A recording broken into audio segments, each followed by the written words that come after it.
Yo les potes, c'est Julien de la chaîne Practicart, une toute nouvelle chaîne qui vient de se créer. Je travaille dessus depuis pas mal de temps, ça fait longtemps que je voulais me lancer sur YouTube.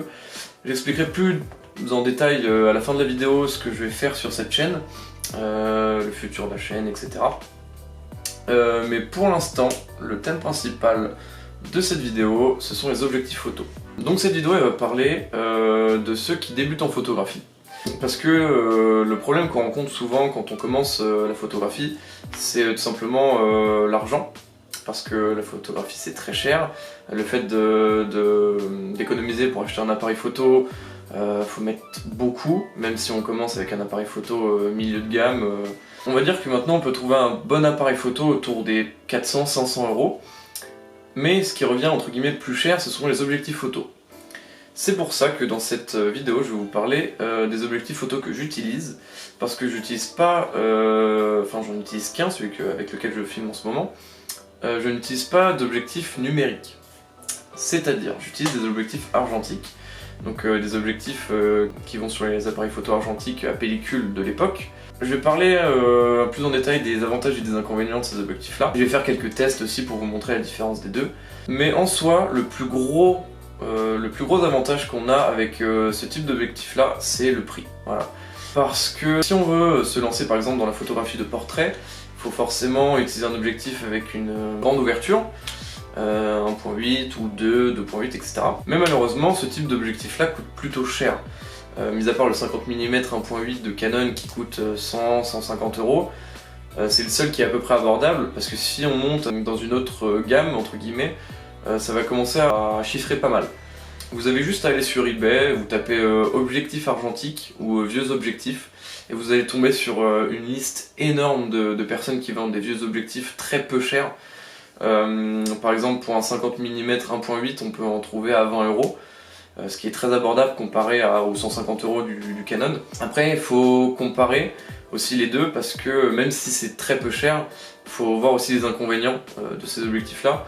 Le fait que tout soit manuel.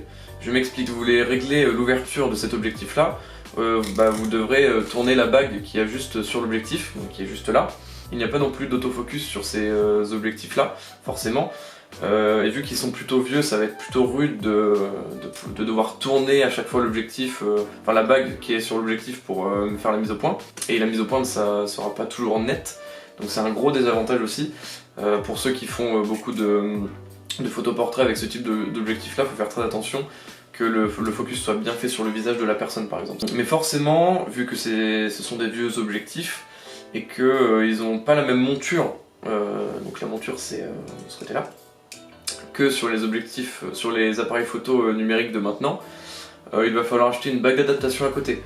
Ce qu'il faut prendre en compte, c'est que le prix de l'objectif plus la bague d'adaptation, ça va revenir quand même moins cher qu'un objectif numérique de la même gamme. Ça c'est un 50 mm 1.8 de la marque Practicart, justement, avec sa bague d'adaptation qui est juste à côté. Sur Amazon on peut la trouver à peu près à 5 €, entre 5 et 10 €, donc c'est pas forcément excessif. Ça existe pour toutes les montures, pour le Canon, Sony, Panasonic, Nikon, etc. Un des points qui peut vous rendre dubitatif sur le fait d'acheter un objectif argentique, c'est le fait qu'il ne soit pas stabilisé. En rajoutant le fait qu'il ne soit pas stabilisé au fait que ça soit du full manuel, ça veut dire qu'on ne peut pas faire de vidéo avec. Parce que, sauf sur un plan fixe comme je suis maintenant, on pourrait à la limite, mais si je me rapproche de la caméra ou que je me recule, ça va être à moi de faire le focus manuellement.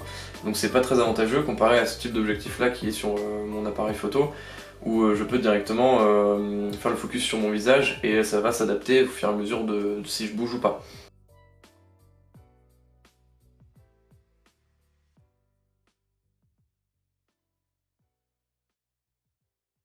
Donc voilà, vous avez pu voir la différence de qualité vidéo entre un objectif numérique et un objectif argentique.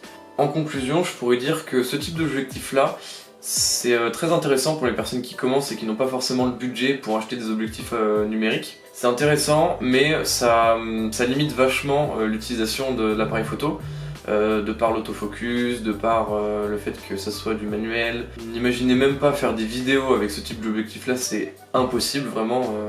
Rien qu'avec l'autofocus, c'est pas possible. J'espère que le thème de cette vidéo vous aura plu. C'est la première, donc j'espère que la qualité son, la qualité vidéo et le montage sera bon. N'hésitez pas en tout cas à me le dire dans les commentaires ce que vous en avez pensé de la qualité globale de la vidéo, si vous avez aimé ou pas, etc. Et maintenant on va passer un peu plus aux détails de la chaîne, parce que c'est ma première vidéo et forcément je sors ça un peu comme ça, sans dire ce que je vais faire plus tard. Donc c'est quand même intéressant de vous expliquer le futur de la chaîne. Donc du coup sur cette chaîne YouTube, il y aura principalement des vidéos sur le thème de la photographie, du monde de la vidéo. Il y aura aussi des vidéos sur le thème du cinéma, peut-être les séries, les films que je conseille, ou alors les détails des tournages de certains films, ou voilà. Je vais essayer d'être plutôt actif sur cette chaîne.